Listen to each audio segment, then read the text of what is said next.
We appreciate a few of you that's already joined. We're just going to let about another minute roll by, and then we'll jump into the presentation.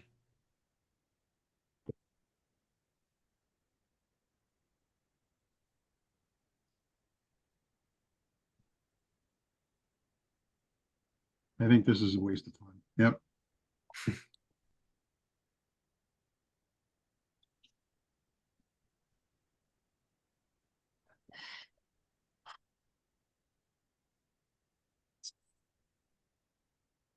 Okay. I can jump in and get through my intro here, and I'm sure a few more people I can see you trickling in. So Trickle, trickle. the BART Foundation is excited to continue the presentation of our continuing webinar series, Alternative Therapies for Brain Injury Survivors. The series explores safe alternative therapies for brain injury survivors with leading practitioners. This session will be led by Dr. Marvin Berman, and it's titled Healing with Light, the Principal Drivers Behind Photobiomodulation's Therapeutic Effectiveness.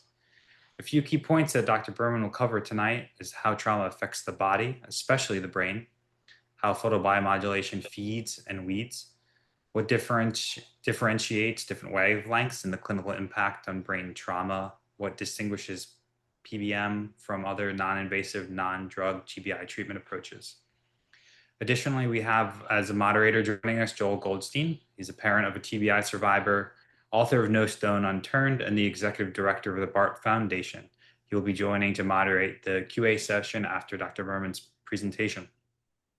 Just a few small housekeeping items. We always record these webinars, so know you'll have access to them after the fact. Dr. Berman's happy to provide slides to you as well, which we can upload and email to you separately. Always look out for email notifications of those recordings and additional webinars coming through the BART Foundation. And then small Zoom function, if you're not used to, there's a Q&A function kind of at the menu screen, normally at the bottom of everyone. Feel free to submit questions throughout. If you have questions now or that come up throughout, submit them. We will address them and try and get through all of them as we can at the end of the presentation. I'm very excited to introduce Dr. Marvin Berman. He earned his master's and Ph.D. in psychoeducational processes from Temple University, where he studied group and organizational behavior. In 1983, he obtained certification in bioenergetic analysis at the Philadelphia Institute for Bioenergetic Analysis. It's a mouthful. Dr. Berman currently consults for healthcare professionals and government agencies on the integration of non-invasive treatment alternatives into existing health and educational service delivery systems. He has taken a leadership role in expanding the research on the application of EEG biofeedback and related non-invasive technologies, including photobiomodulation. He's the founder and researcher collaborator at the Quietmind Foundation and Neuronic, I'm going to mispronounce that, devices. It's just really the Quietmind Foundation. Perfect.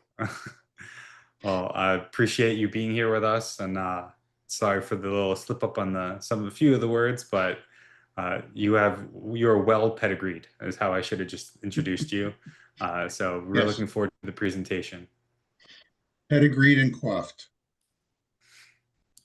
Well, it's great to be meeting with you and with the people at the BART Foundation who were interested in alternatives. That's pretty much what we've been trying to do since 2000. My background and how I got started in this was essentially that people who I was seeing in psychotherapy came to me and said things like, sometimes things don't click. And they did this. And I said, what's this in English? And they said, sometimes the letters move around on the page. Sometimes I have to read things like 3 times before I can really understand what's going on. And I offhandedly said, what, you got hit in the head? And the person looked at me and said, oh, you mean like a car accident? No, I never had a car accident. And I said, well, wait a minute. That's really not what I asked you. Did you ever get hit in the head? And it was like a moment of, wait a minute. And they said, oh, I fell down the basement steps when I was 3. Johnny hit me with a baseball bat. I hit a brick wall on my bicycle when I was 12, and I sat back and went, oh, wait a minute. You're not neurotic. You're brain injured. What do I do now? Because this isn't psychotherapy. This isn't something that you resolve by talking about your mother. So we had to step back, and really, I had to step back and certainly say, oh, I have to retool the way I think about people and their body mind connection, and address the potentially structural kind of challenges that people are dealing with that are structural in their brain. And how is that influencing not only their day-to-day functioning, but their emotional states, their ability to self-regulate. I mean, all kinds of aspects of their life are being affected by this potential injury. So I then looked into, I asked a friend of mine who was doing biofeedback training for children with ADHD. And he said, oh, yeah, I have something that might be useful. And I met him in Florida, and he trained me on this EEG biofeedback technology that he had been developing. So I came back to the office with this Windows 95 tower and these glasses that blinked lights. And I can't tell you how weird it was for me, being a psychodynamically oriented psychotherapist, to have this, electronic gear in my office. But I did what he taught me to do with the guy. And 6 or 7 sessions later, the guy came back and said, okay, well, that was great. It's done. I said, what? He said, oh, it's not happening anymore. It's fixed.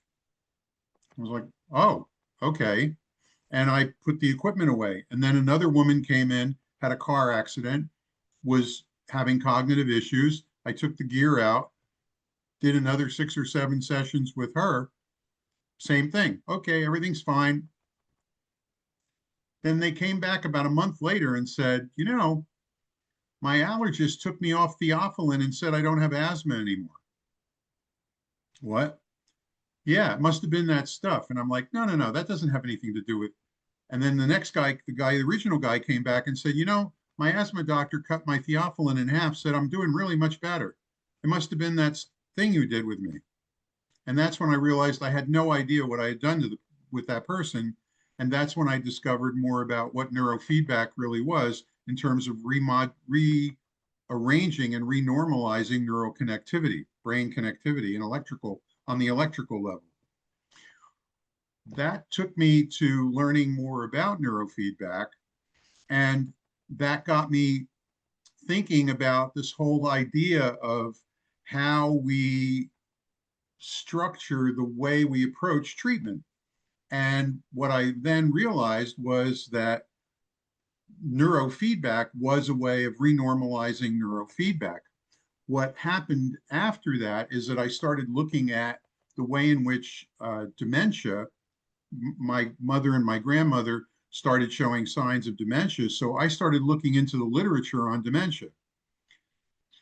I saw that there was a considerable 30, 40-year literature on what happens to people's EEG, their brain electrical activity, as they progress in being more and more demented. And that there was a very consistent pattern of the slower brain waves, the amplitude or the voltage of the slow brain waves going up, and the voltage of the mid-range faster brainwave amplitudes going down. And that as people progressed in dementia, those two patterns increased. So I thought, well, okay, so what did you do? I looked into the literature and said, well, what did they do with that information? Nothing, because they didn't have any tools to do anything. But at the same time, the people who were doing this neurofeedback approach, they had been treating people with seizure disorder. And they were getting complete remission of seizures using only neurofeedback. Well, that I thought would be interesting for the neurologist to know, because from the perspective of doing the less invasive thing to the more invasive thing, certainly doing neurofeedback, which is basically operant conditioning, getting rewarded for specific patterns of brain activity by having a bar go up and down on the screen or something that rewards you for changing your brain electrical activity pattern. Well, that's a lot less invasive than taking phenobarbital or Keppra or some kind of medication. So I realized that there was a real disparity in the knowledge base in the two fields. So anyway, I started doing research on neurofeedback and for people with dementia, and showed that people who could learn how to decrease the slow wave amplitudes and increase the mid-range faster amplitudes, they all got better on the memory scores and the neuropsych measures. So it was changing the slope of decline, which was very important, but we weren't really treating the underlying disease process. That's when I found out about photobiomodulation. And photobiomodulation has a long history. It goes back, obviously, thousands of years. People were doing, people were getting sunlight on their body many, many thousands of years ago. And then in the early 1900s, no, Niels Finsen got a Nobel Prize for treating smallpox with red light. And Andre Mester, then in the 60s, he showed that the ruby laser could make hair grow faster. It was trying to treat cancer, but it didn't work. Anyway, over the next 30 years or so, there were very clear instances of research and evidence showing that light can have direct biological effect on the body. So in 2017, we started doing our first clinical feasibility studies with near infrared light. And I'll show you the device that we were using. This is what we call Darth Vader meets Doctor Who. And it has 900 LEDs in it, and it's shining light into the eyes and into the occipital area. And it's using the 1070 nanometer wavelength. And we use that because it had a deeper penetration than the usual wavelengths of 800 or below. And it was therefore more effective in getting to the brain cells. And what we were trying to do was stimulate the brain. So what that gets into, and I'm just going to briefly go through how photobiomodulation works, because we're using red and near infrared light, and those are lights that direct photons of energy into the body. Now, the photons being accepted or absorbed doesn't create heat. We're not heating the tissue by directing this light into the body.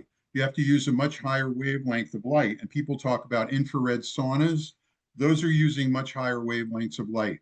So here, what we're doing is directing light energy into the mitochondria, those energy centers in the cell, those small bacteria that can accept photons of light within a certain frequency, a certain wavelength range. And what that does is it increases the mitochondria's ability to produce the chemical adenosine triphosphate, which is kind of like the gasoline for all biological activity in the body. And it therefore helps to increase oxygen flow. It helps to reduce inflammation. It does a whole lot of things that are really important. But now, all the different wavelengths of visible and invisible light, it's now shown have different biological effects on the body, right? And we know about ultraviolet light having strong impacts on infections, skin disorders, blue light having a lot to do with acne and mood modification, breaking down bilirubin and jaundice. That's when they put the babies under the light when they're born.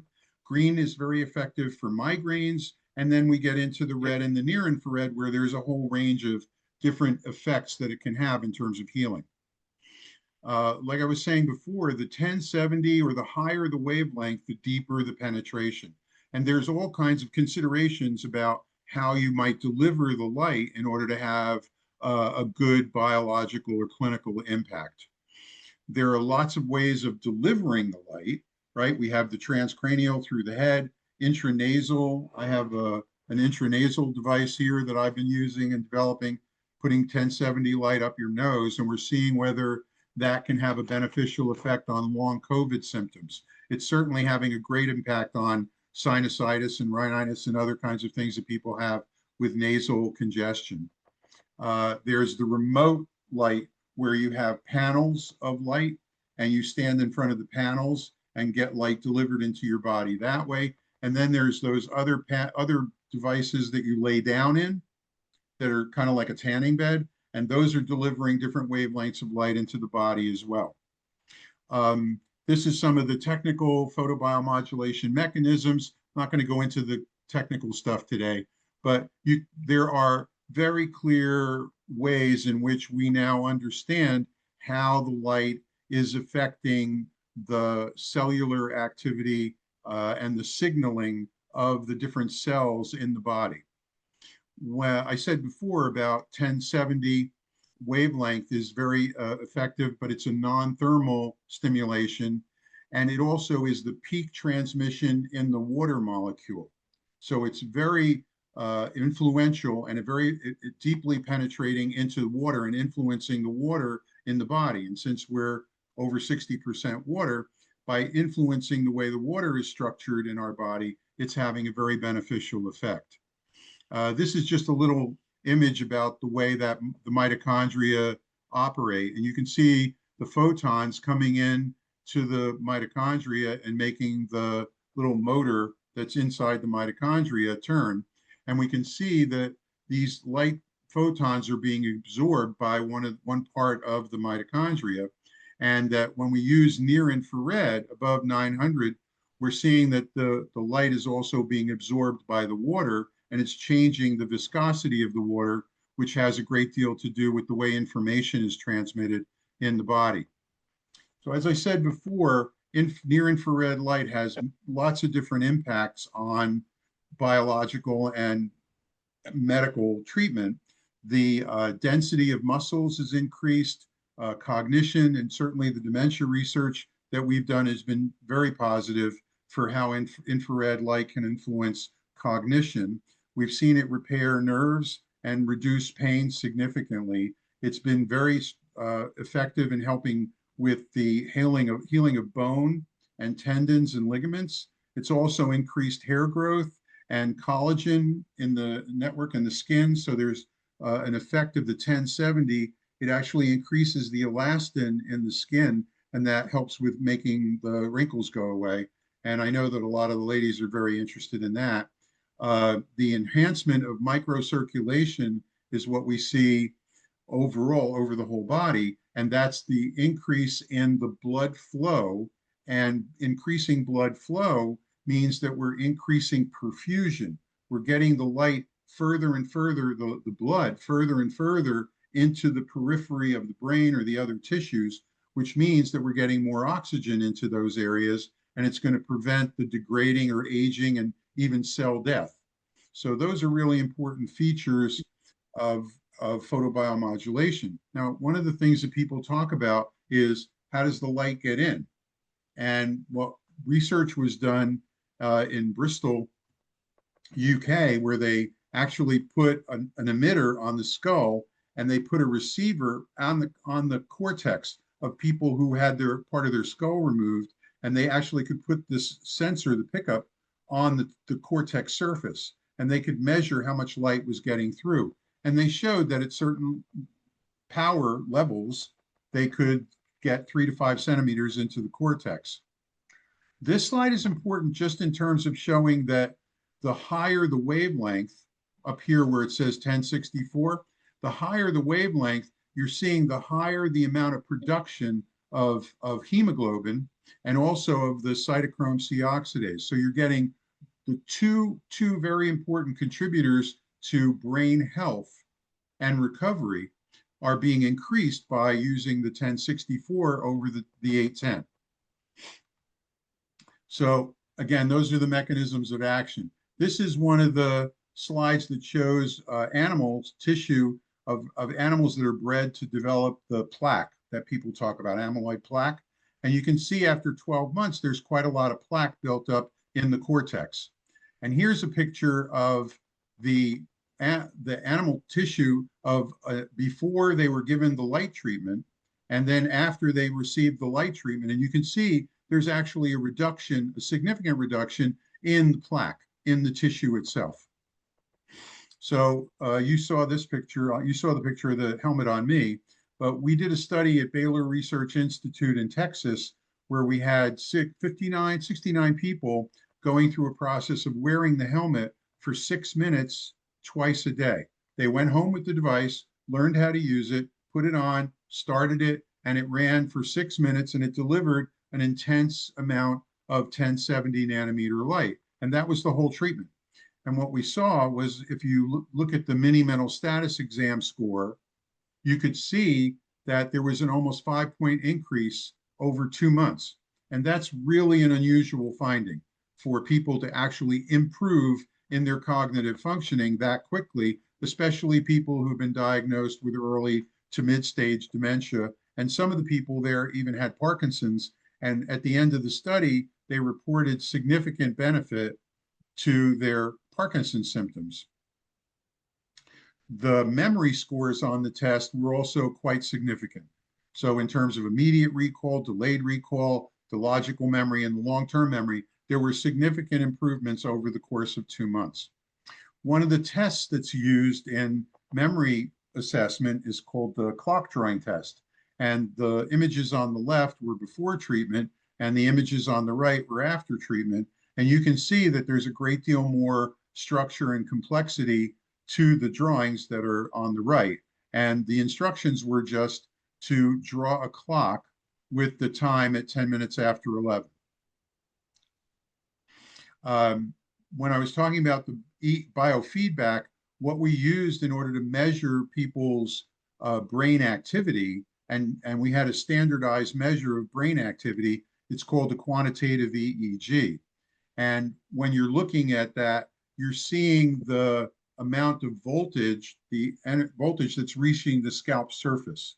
And we can compare those readings against a normative database of people who, men and women at different ages. So we're comparing an individual against the average of the people who are close to them in age and obviously gender. And here you can see what that looks like. Here's in that study I was talking about, this is what the placebo group looked like. And you can see over here, I was talking before about how the slow wave amplitudes, the slower brain waves were increased. Well, the more red you see in these images, the higher the amount of that activity is in the brain. So here you're seeing the theta, which is very slow brainwave activity, significantly increased. And that before and after treatment with the placebo, there was no difference at all. Well, here with the active treatment, you can see that there was significant changes in the active treatment. So all that red is gone. And also down here, the connections between the different parts of the brain, those blue lines are saying that there's a disconnect. So here we're seeing far less blue lines, which implies that the brain is now functioning more efficiently. And that's what we're after with this kind of treatment. These are some of the human clinical trials that people can look up. What I wanted to show you here, Dale Bredesen has been doing a protocol about dementia that involves lots of different types of interventions. And what he looked for was all the different types of things that would contribute to dementia. And dementia can also occur from brain trauma. And I would say that dementia is a kind of brain trauma. But here, what he showed was all these different contributors on the left contributed to the creation of dementia. Well, all of the studies that are being mentioned on the right are studies of photobiomodulation having a direct positive impact on that particular symptom. And here's another list of even more. So the device that I'm currently promoting for people to use is called the NeuroMatrix, and it's based on what originally was called the Neuradiant. And here's the original Neuradiant device. And basically, there's 256 LEDs inside this headset, which is a whole lot easier to tolerate than Darth Vader. And what we've got here is 1070 nanometer light coming out of these little LEDs, but we can control the delivery of the light in these different quadrants. So we can affect the way in which the light is stimulating different parts of the brain. And all of that is programmable on that little keypad that you're seeing on the left side of the screen. And so we can program based on that quantitative EEG measure, we can now specifically program the delivery of the light for each person in order to optimize their brain functioning using just the light. We can also use that same technology to program the neurofeedback training, which is when you're having your your EEG monitored while you're watching whatever you're watching on the screen. And as long as your brain activity is doing what we want it to do, moving toward a more efficient way of functioning, the brightness and the volume of the screen stays constant. As soon as your brain activity goes outside of the zone we've set up, the limits, the brightness and the volume instantly drops by 75%. And as soon as you start doing what we want, you get your full brightness and volume back. So there's no instructions, there's no gimmick. It's just literally training your brain. I'm going to skip these are comments from people who had very positive experiences, and right. Anyway, they had very positive experiences with the photobiomodulation. What we really want people to know about, especially in terms of COVID, is that the photobiomodulation, the study that was done in 2021 showed that photobiomodulation increased the viable mitochondria in the brain, and it prevented the glial cell loss, the degradation of the cells in the brain, and helped the brain to continue to clean out the debris and remain healthy. And it also helped with inhibiting some of the more complex structures in the brain, the neurotransmitters. It helped with maintaining the health of the neurotransmitters. So what we saw was that people with long COVID who wore the helmet 3 times a week for 14 minutes, and in 4 weeks, all the people who had long COVID didn't have any long COVID symptoms anymore. So it basically remitted all of their symptoms in a month. And that happened both with the helmet and with the clamshell bed, where they were lying down and getting the same 14 minutes worth of treatment. So everybody in the study who had long COVID, who went through the treatment and got the real treatment, they all remitted and didn't have long COVID anymore. This is just like I was saying before, this is the intranasal device that we're going to be doing a study on for people with long COVID. And anybody who knows anybody with long COVID, certainly welcome to get back in touch with me. So that's the slideshow. Well, we appreciate the presentation, Dr. Berman. And just remind everyone, take your time to submit any questions that you have through the Q&A function. And while we wait for some of those to come in too as well, I know, Joel, I think you had a few questions you wanted to toss Dr. Berman's way. I've been lucky that I have a sidebar. Some questions have been submitted to me while Dr. Berman was speaking. And by the way, I want to thank you for coming and sharing your experience and wisdom. It was and you made it very accessible and illuminating. Well, I tried. One of the questions, you have your Darth Vader. So people are asking me, well, doesn't it injure the eyes, that light? This wavelength of light has now been shown to actually reverse macular degeneration. So that's a 70. It's exactly the opposite. Wow. Wow. Okay. Yeah. This is the thing that people get worried about when they think about light in your eyes. They're thinking about lasers. Mm-hmm. So it's very important to make the distinction. These are light emitting diodes.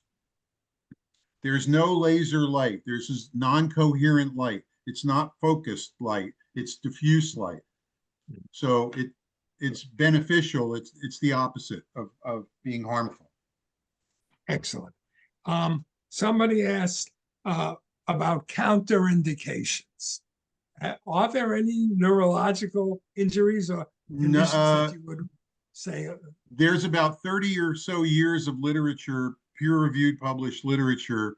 And one of the things in every study that gets published is that you have to report any adverse events, things that go wrong.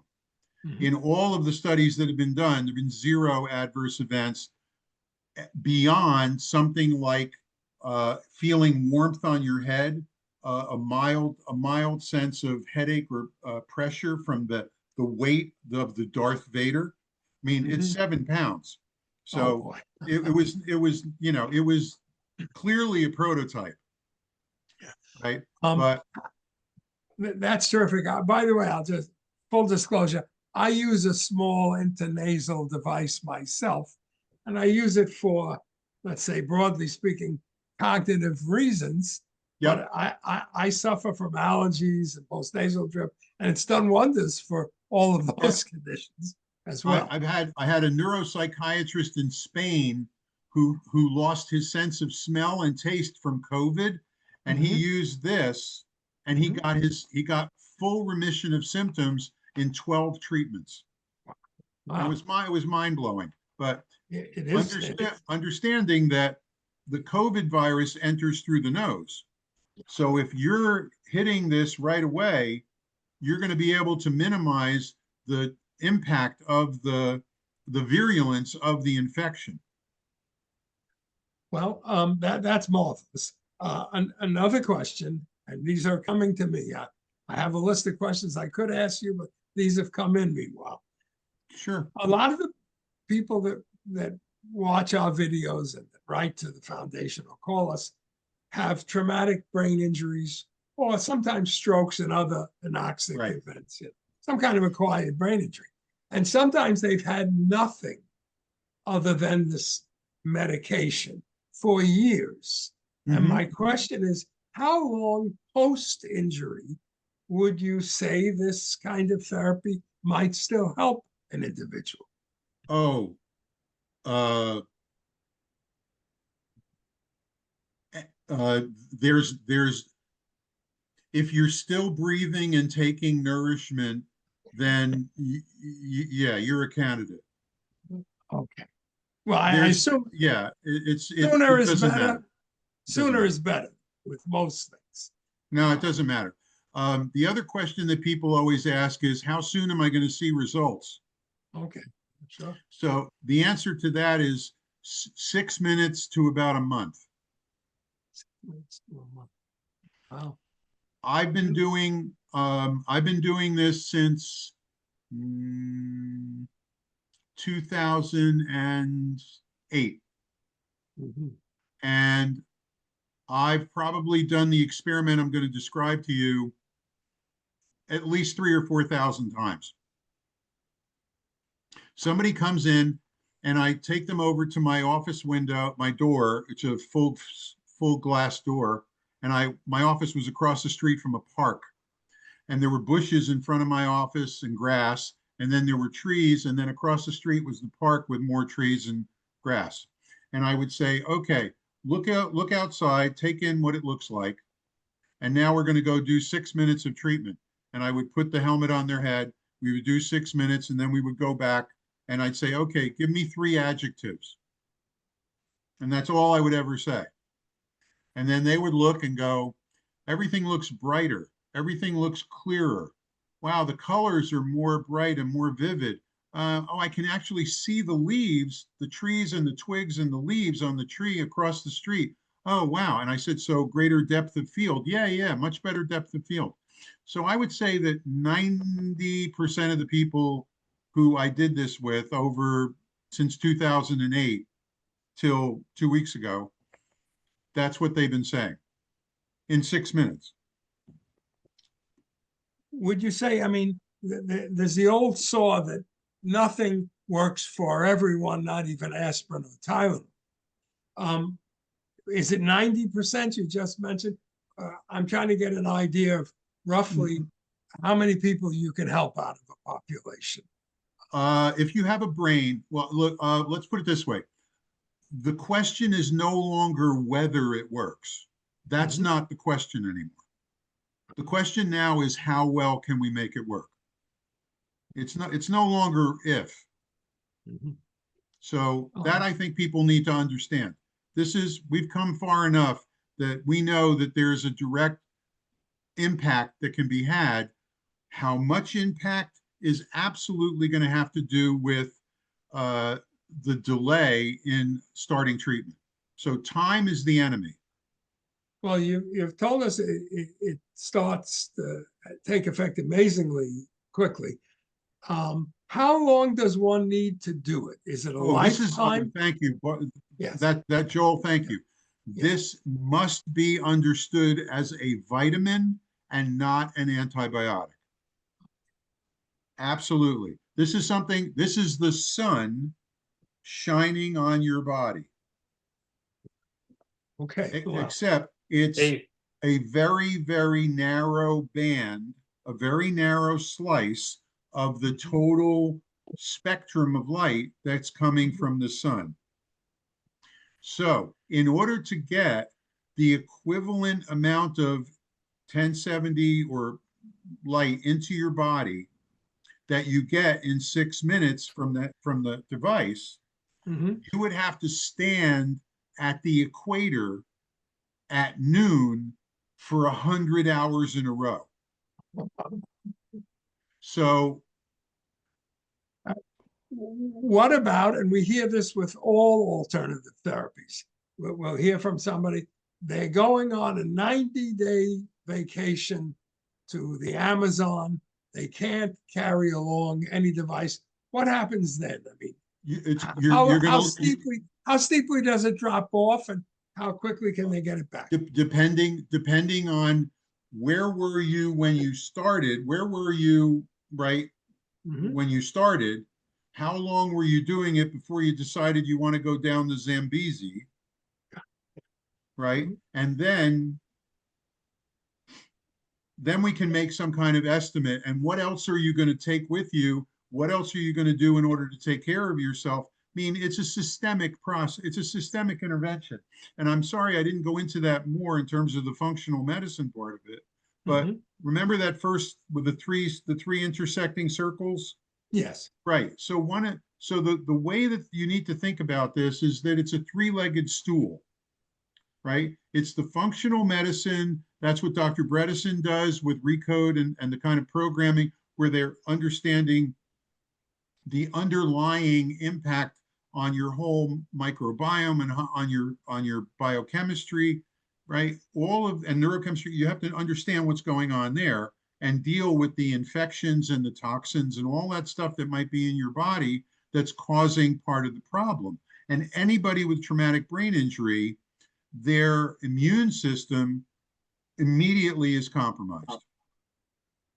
And so they're going to be more susceptible to more kinds of infections and problems with metabolism and clearing things out of the brain and getting rid of the debris, the whole lymphatic system. All of that needs to be taken into consideration from a functional medicine point of view. Then the photobiomodulation is really putting the gas back in the tank. It's putting more gas in the tank so that the brain has more resources in order to do what it's supposed to do, which is self-correct and self-organize. That's what the photobiomodulation can do. The neurofeedback is there to help renormalize the electrical connectivity that got disrupted by the trauma. So it's really about understanding how to deal with all three aspects, all three types of interventions, and making a constructive, comprehensive intervention that obviously is going to include photobiomodulation, functional medicine, and neurofeedback differently for different people. So it sounds, using the vitamin analog, Yeah. it sounds like if you take off a few days or you take off a week to go to Disney World, it doesn't matter. That, you just get right back on the routine. No, especially if you take care of yourself in the other ways, you know, you'll you you'll get you'll you get- regain what you lost Good. to some, more or less. It depends again how long and how serious you are about doing the protocol. You answered a question I had in kind of that analogy of intensity of sunlight, but I'm curious if there's anything further to dig into that to just like help contextualize to people. Because the question I originally had was just like, how should we think about this in relation to sunlight? Because there's the common recommendation of just like get 30 minutes of sunlight upon waking up and getting it throughout the day. It helps you ease into your sleep. So Absolutely. how to Absolutely. kind of contextualize this into relationship to This sunlight? this is those are things that will support the system in a more global way, and this is a much more targeted way of intervening on a system that is depleted. So what we're trying to do is re-energize and restore the deficiency of ATP in the system as quickly as we can, and sustain that increase long enough for the system to repair itself and reorganize itself so that it can then function more efficiently in an ongoing way. So people who are doing this for twice a day for 6 months, 10 months, a year, they can start usually decreasing to once a day or every couple of days. But we definitely want to make clear that there's a very wide spectrum of response and sensitivity to stimulation. And so everybody has to be mindful of the symptoms of overstimulation. And the ones that people have to look out for when I start working with them is dizzy, sleepy, headache, irritable, anxious, and congested. Those are the things that people need to start watching for as they're doing the treatment in order to know when they're getting more than their body can make good use of. And then we stop. And then we back up and we start over, and we may cut the time, the dosage, in half to begin with. Mhm. So people who were getting 6 minutes and then they started getting a little dizzy, we back it off to 3 minutes, and now they're not getting dizzy. And we just work our way up from 3 to 4 to 5 to 6. And however long it takes, it doesn't matter. It's just, you're just going to work your way up so that you're getting as much as your body can make good use of and no more. So It's the those symptoms Goldilocks are really principle. the Yeah, it's those the symptoms are Goldilocks the principle. those symptoms are the control levers then for this kind of like uh, filling the cup over the top visual, where Gas and when brake, gas and brake, gas and brake.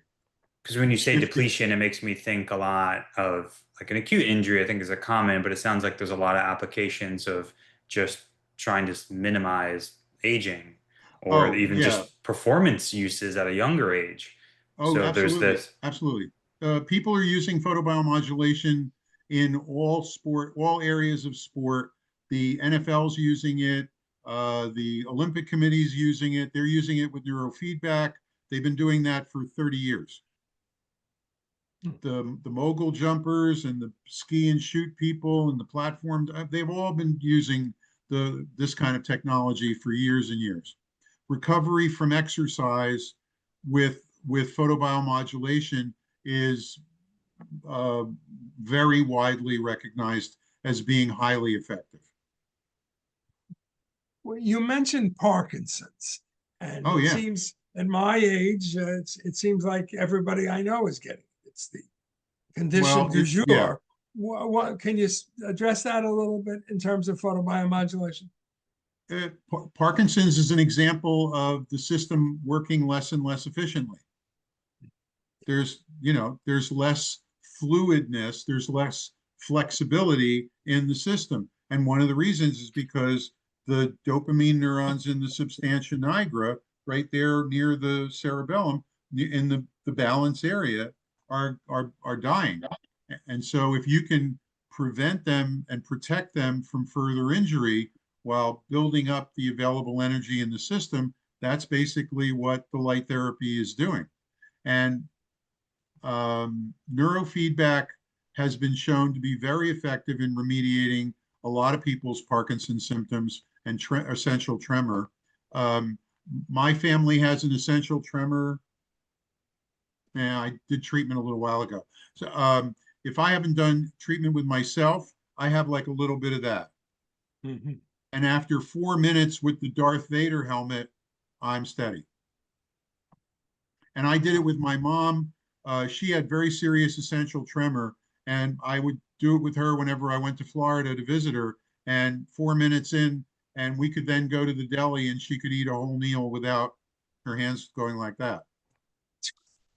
And can we take it that some of these other wavelengths that are commonly used in some of these photobiomodulation devices like 810, that they are also safe for the Absolutely. eyes and Absolutely. whatever it's. Yep. Yeah. Yep. If they're LED lights, then I wouldn't be concerned about the effect. And 810 and 1070 are different in some significant ways. And I think where we're going to end up in the future is combining some of the wavelengths together in a single device. And that's one of the things that the foundation's working on now.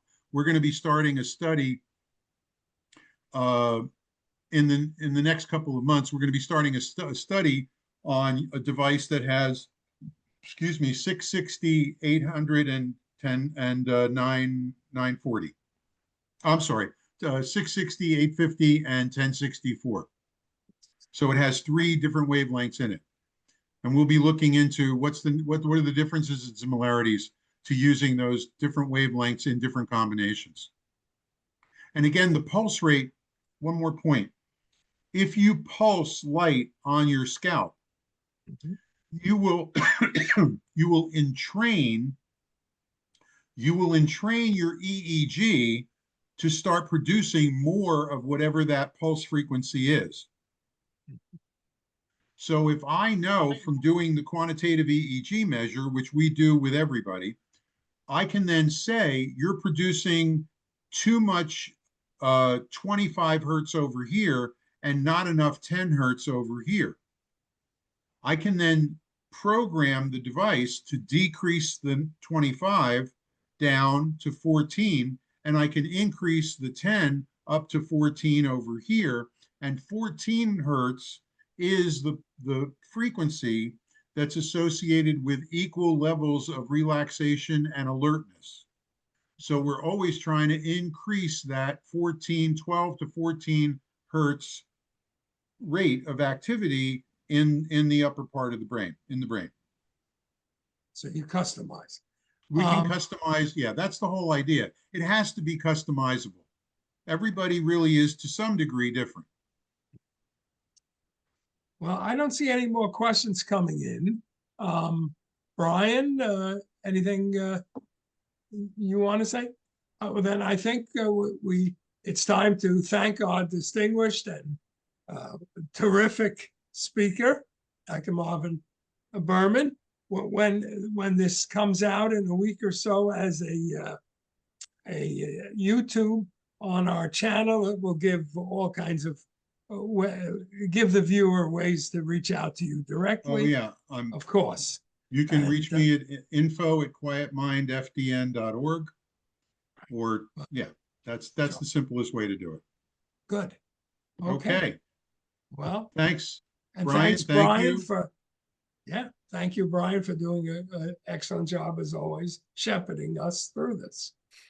So equally, I appreciate the time, Dr. Berman, and always great to spend time with you, Joel. Okay. Likewise. Take care, guys. You too. Bye.